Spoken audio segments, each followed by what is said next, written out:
Welcome to this week's edition of HavenFootball.net's Play the Game.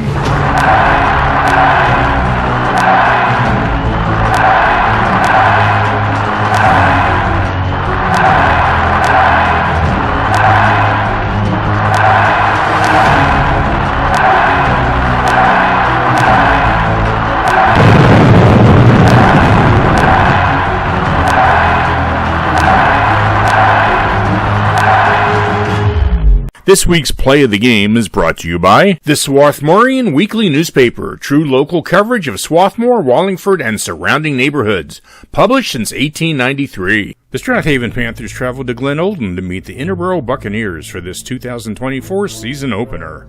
The Bucs got the 4th and 1 on their first possession and decided to go for it from their own 44, which proved to be a mistake as number 56 Nick Farabon and number 34 Vince Hales swallows up number 1 Mike McLaughlin for no gain, turning the ball over on downs. On the Panthers' third play from scrimmage, number 5 James Fisher runs right, breaks a couple of tackles, getting down to the Bucs' 10-yard line. 2 plays later, Fisher goes off tackle for 3 yards and the score. Panthers draw first blood, 7-0. Interboro starts on their own 19, but on their third play from scrimmage, they go to the air, but McLaughlin overthrows number 6 Josh Lloyd, and Fisher is right there to pick it off and return it 21 yards for the score and pick 6. Haven leads 14-0. But the Bucs have fight as on their next series as number 12 Antonio Mafasudo takes the pitch and runs right, finds the seam, and takes off, breaking tackles for 75 yards and the score. The extra point is low and blocked, but the Bucs are on the board, trailing 14-6. The Panthers start another march as number 32 Shane Green gets the call and powers his way off tackle for 13 yards. 2 plays later, Fisher gets the call again, runs right, throws a stiff arm, and bowls his way into the end zone for another 6 points. Haven is pulling away, 21-6. The Haven D stepped up all night as McLaughlin can't find anyone open and gets swallowed up by number 7 Jahai Curtis. Which leads us to tonight's Play of the Game. They'll go Milligan slot to the near side. They'll motion Fisher out. They'll go handoff Shane Green right up the middle, breaking through, explodes into the secondary, and he might go all the way. 30, 15, 10, 5, touchdown Shane Green. He goes 68 yards for the score, almost untouched. Panthers on top, 28-6. The Bucs have to punt. Number 8, Ben Milligan, gets the ball on the 32 and finds a seam to the right and streaks down the field for a 25-yard return.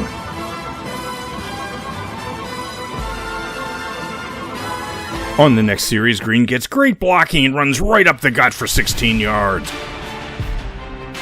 2 plays later, Haven calls for a reverse as Milligan turns left to the open line and then rumbles downfield, breaking tackles, keeping his feet, and into the end zone for 32 yards. And a special mention to number 47 Matt Steyer, a freshman who made 7 extra point kicks in his first varsity appearance tonight. Wow. Panthers are pulling away, 35-6. Haven gets the ball back, and on the 6th play from scrimmage, Green gets the call again on a quick hitter up the middle and racks up another 19 yards.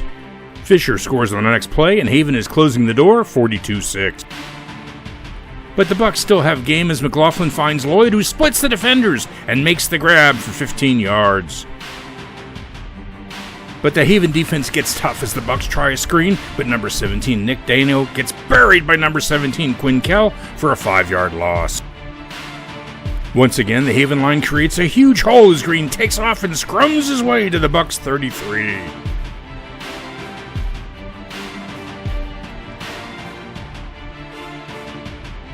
Four plays later, Hales makes the 1-yard push into the end zone for 6. The Panthers win the opener, 49-6. Shane Green led the ground attack with 11 carries for 190 yards and 1 touchdown. James Fisher led the scoring with 3 offensive touchdowns and 1 defensive touchdown. Luke Mulhern had a heck of a night on defense and led with 10 tackles, 2 of them for a loss. And a special mention to freshman Matt Steyer, whose first night playing varsity football was given 7 chances to score and made all 7 extra points. How about that? Next week, the Panthers travel to Media on a special Thursday night game for the annual Media Bowl against Pencrest. Tune in again next week for another edition of HavenFootball.net's Play the Game.